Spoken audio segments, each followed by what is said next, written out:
Geçtiğimiz senelerde finansal kriz, ekonomik büyüme, küresel düzen, dünya ticareti derken bu sene daha farklı bir başlık öne çıkartılıyor. Eşitlik, çevre, daha kapsayıcı bir kapitalizm. Bu sene içeride ne konuşuluyor? Dediğin çok doğru ama her sene değişim olmazsa zaten gelişim de olmaz. Gayet tabii yeni şeyler olacak ama yeni şeyler de aslında çok yeni şeyler değil. Yani birazdan değinmek isterim vaktimiz müsait olursa. Benim söylemek istediğim yani bu Davos'ta ben siyasetçilerimize hep söyledim. Buranın faydası içeride konuşulanlardan çok dışarıda konuşulanlardır. Bir siyasetçi 6 ay içinde görebileceği seyahatlerle birlikte one on one görüşme yapabileceği kişilerin toplamını belki 3 günde görüyor. Yani onlar için halen faydalı Davos. Ama bu arada Davos'a da rakipler çıktı. St. Petersburg Rusya, işte Crans-Montana İsviçre oldu biliyorsunuz. Sun Valley Amerika. Şimdi inşallah bir de bizim Antalya Diplomasi Forumu geliyor. Onun da reklamını buradan yapayım. Bunun dışında biraz evvel dediğim gibi Davos'un içeride konuşanların dışında bir de en önemlisi Davos'ta insan tanımaktır. Linkleri kurmaktır. İşte Cüneyt Sapsı şunu bunu tanıyor. Ya gizlisi saklısı yok ki. Burada tanıdım. Benim 28. senem. 28 senede benim için çok önemli kültürel açıdan insanlarla tanıştırmıştı. Paulo Coelho'dan başlayın Sir Peter Ustinov'a kadar burada tanıştım.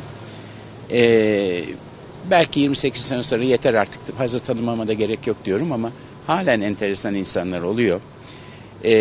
Yalnız benim burada bir sitayişim var bizim iş insanlarımıza.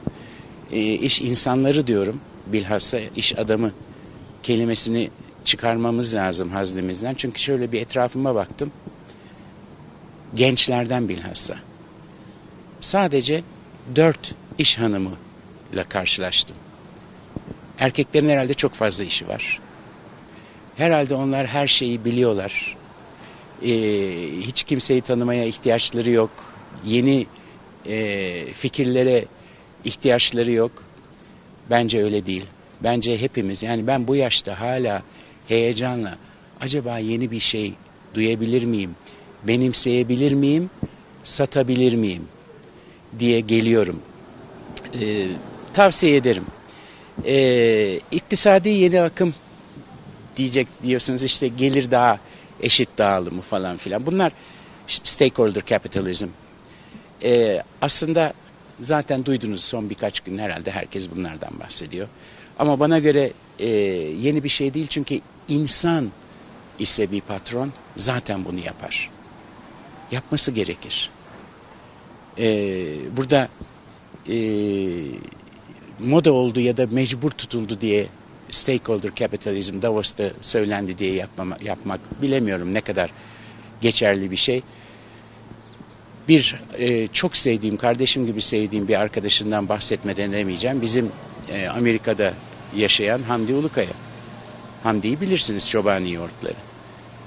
Hisselerinin seneler önce hem de şirket hisselerinin %10'unu çalışanlara dağıttı. Hem de şu kadar çalışacaksın falan değil. Beraberiz diye dağıttı.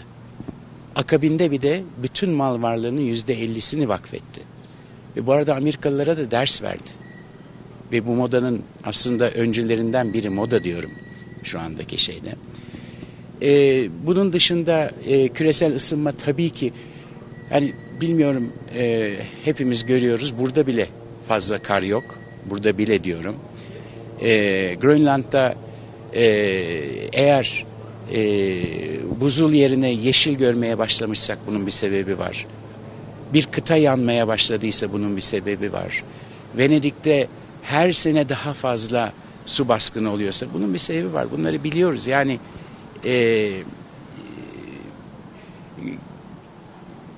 kimse herhalde artık bu böyle değildir, bu bir yanlış bilgilenmedir demiyordur. Geçen seneler bahsediyordum. Bu sene tekrardan yalnızlığın en büyük hastalıklardan biri olduğunu, biri de değil en büyük hastalık olduğu konuşuluyor. Ve bunun üzerinde daha fazla görüşmeler oldu. Yani en basitinden insan tek başına gülmeye başladığında bu deli dersiniz. Gülüyor. 2 kişi güldüğünde ne kadar güzel. Hani en basitinden bir şey. Kahkaha derken aklıma geldi. Kahkaha diye bir session'a girdim. Ve hakikaten ne kadar önemli bir ilaç olduğu konuşuluyor kahkaha atmanın. Şeyde ne yazık ki dediğim gibi bizim değil. Dünyadaki bütün siyasetçilerin çoğunun, hepsi değil, çoğunun meselesi sadece, onları da anlıyorum çünkü seçilmeleri lazım, o günü kurtarmak. Ama günü kurtarmakla da şu bahsedilen eşitlik ve bilhassa çevre, pek fazla buna vakit kalmıyor.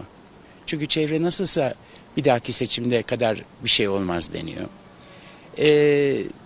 Yapay zeka anlatmıştım. Hala en önemli şeylerden, konulardan biri. Aynı şeyleri anlatmak istemem.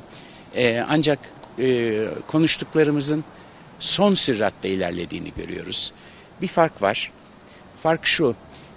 Geçen sene mi, 2 sene evvel mi ne demiştim galiba? Elitist bir grupta olacak dedim, bilgi. Hatırlarsan yani öyle bir şey vardı. Bundan herhalde çok kişi rahatsız olmuş böyle bir durumdan. Çünkü bu bir gerçek. Google'lar, Amazon'lar.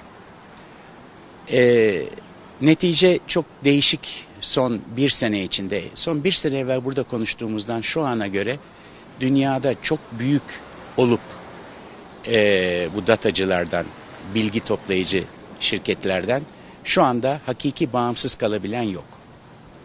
Bağımsızla şunu kastediyorum, kendi başına karar veren, yani devletler, mesela Amerika Birleşik Devletleri zorladılar. Şu anda birlikte çalışmaya mecburlar. Datalarını aç dedi. Bunlar da hem mecburiyetten devlet zorluyor, Amerika devleti, hem de hakikaten açmaya, yani bir yardım görmeye mecbur hissettiler kendilerini. Çünkü karşılarında başka bir ülkeyi sıralamayacağım. Tabii ki Rusya, İsrail önemli bu olayda ama en önemlisi Çin. Öyle bir Çin teknolojisi geldi ki ve devleti, Çin devleti arkasında, Amerikalılar da birleşmek durumunda kaldılar. Şu andaki yani bu Batı ve Çin data savaşının belki iyi bir yönü olabilir mi diye düşünüyorum. İşte eskiden sıcak savaşlarda biz neydi? İşte silahlarla birbirimizi öldürüyorduk, insanlar.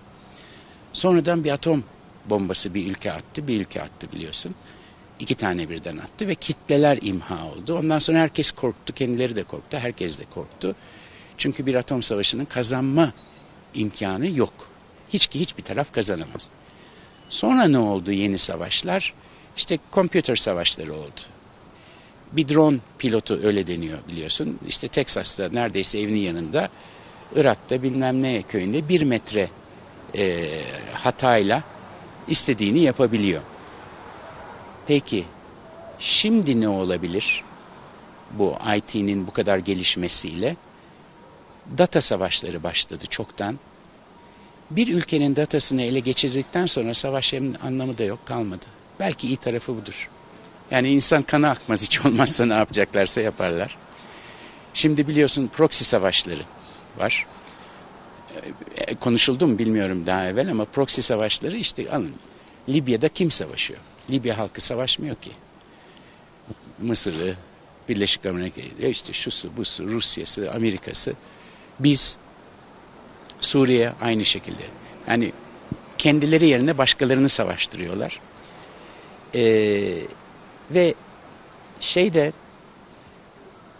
yani bu proxy savaşlarında belki datanın bir faydası olabilir diye düşündüm.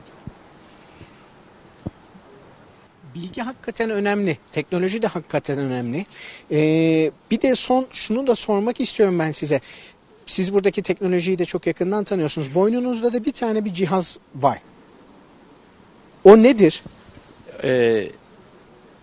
Geleceğim. O zaman şöyle söyleyeyim. alakalı bir mevzu. Harari meselesi vardı. Tabii Harari'nin Huawei'in CEO'su ile olan bir session'ına katıldım. Bunu anlatmak isterim. Huawei belki biliniyor, dünyanın en önemli, en gelişmiş 5G teknolojisine sahip bir, bana göre en büyüğü, Çin'in devlet şirketi.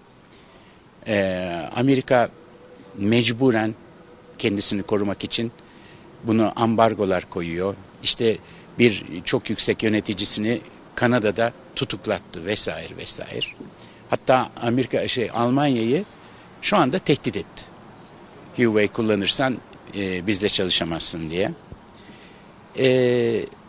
Şimdi düşünün, böyle bir şirketin CEO'suyla bizim Musevi Harari bir session'da karşılıklı oturdular. Harari çok basit bir sual sordu. Ben dedi teknolojiden anlamam dedi. Ama dedi biyolojideki gelişmeler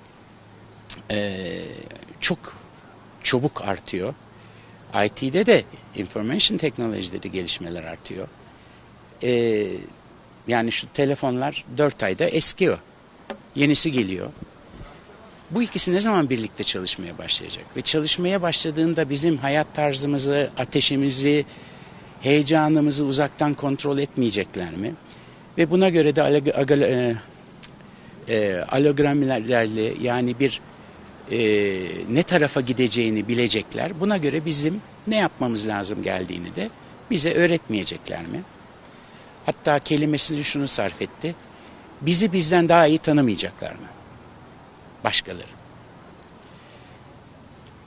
Yani şunu demek istiyor.